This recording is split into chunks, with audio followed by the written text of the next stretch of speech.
Hey everyone, welcome back to the channel.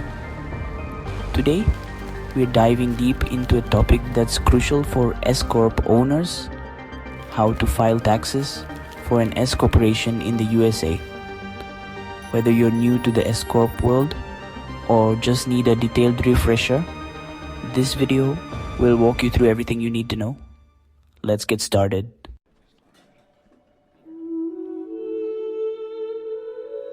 First, let's start with the basics. What is an S Corp? An S corporation is a special tax status that allows your business to avoid double taxation. Instead of the business itself being taxed at the corporate level, the income passes through to the shareholders who report it on their personal tax returns. This is a huge benefit, but it also means there's some extra paperwork involved. Let's break it down step by step.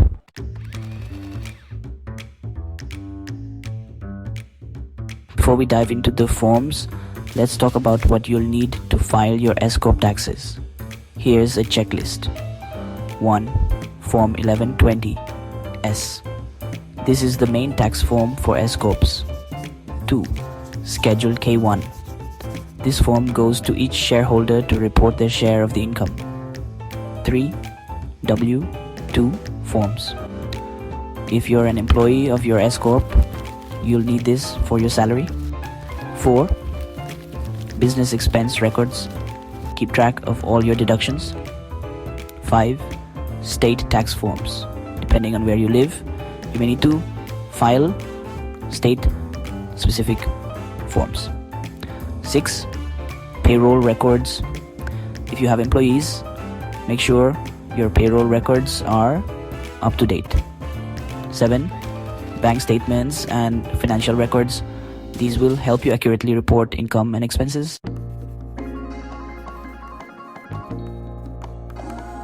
Step 1. Fill out form 1120-S. This is a main tax form for your S Corp. Here's what you'll need to do. Part 1. Report your income. This includes all revenue your business earned during the year. Part 2. Deduct your business expenses. This includes things like rent, utilities, salaries, and other operating costs. Part 3. Calculate your net income.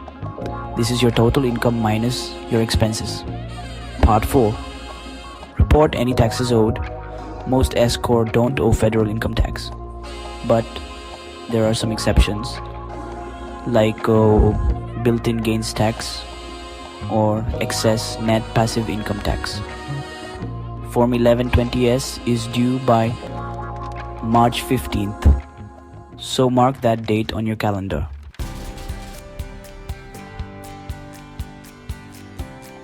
Step 2. Prepare Schedule K1 for each shareholder. This form shows each shareholder's portion of the income, deductions, and credits. Here's how it works. Box 1. Ordinary business income. This is the shareholder's share of the S Corp's net income. Box 2. Net rental real estate income. If your S Corp owns rental property, this is where it's reported. Box 3. Other income. This could include things like interest or dividends. Box 4. Deductions.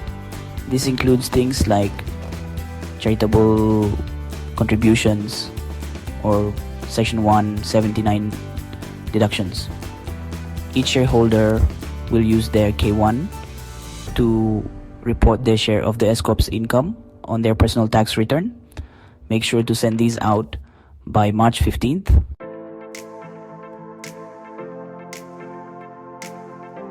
Step 3. If you pay yourself a salary as an employee of your S Corp, you'll need to issue a W-2. Here's what you need to know. Your salary is subject to payroll taxes, including Social Security and Medicare. Make sure you've been making quarterly payroll tax payments throughout the year. The W-2 is due to employees by January 31st. Pro tip: pay yourself a reasonable salary. The IRS expects S Corp owners to pay themselves a fair wage for the work they do. If your salary is too low, it could raise red flags during an audit.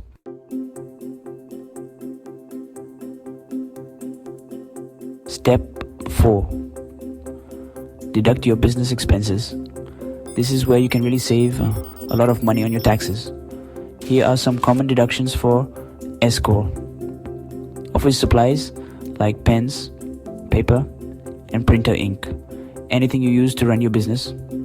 Travel expenses such as flights, hotels, and meals while traveling for business. If you work from home, you can take a home office deduction, which means you can deduct a portion of your rent or mortgage, utilities, and internet. For vehicle expenses, if you use your car for business, you can deduct mileage or actual expenses. And if you're a more than 2% shareholder, you can deduct health insurance premiums paid by the S Corp. Keep detailed records of all your expenses throughout the year.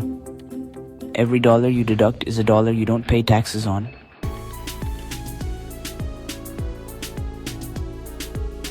Step 5. Don't forget about state taxes. Each state has its own requirements for S Corp. Here's what you need to do. Check with your state's Department of Revenue to find out what forms you need to file. Some states have franchise taxes or annual report fees. Make sure you're up to date on these. If your S Corp operates in multiple states, you may need to file taxes in each state where you do business. State tax deadlines vary, so double check the due dates for your state.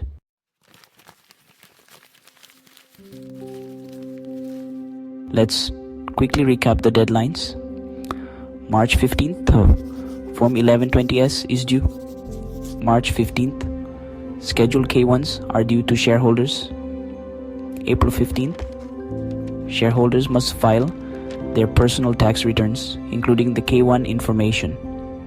And if you need more time, you can file for an extension. But remember, extensions give you more time to file, not more time to pay. So if you think you'll owe taxes, make sure to estimate and pay by the original deadline to avoid penalties and interest.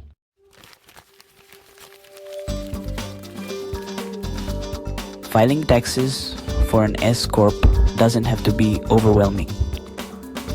With the right preparation and organization, you can tackle it like a pro. But if you're ever unsure, don't hesitate to reach out to a tax professional. They can save you time, money, and headaches. That's it for today's video. If you found this guide helpful, give it a thumbs up, subscribe to the channel, and hit that notification bell so you don't miss any future tips. And if you have any questions about S Corp taxes, drop them in the comments below. I'd love to help. Thanks for watching, and I'll see you in the next video. Bye.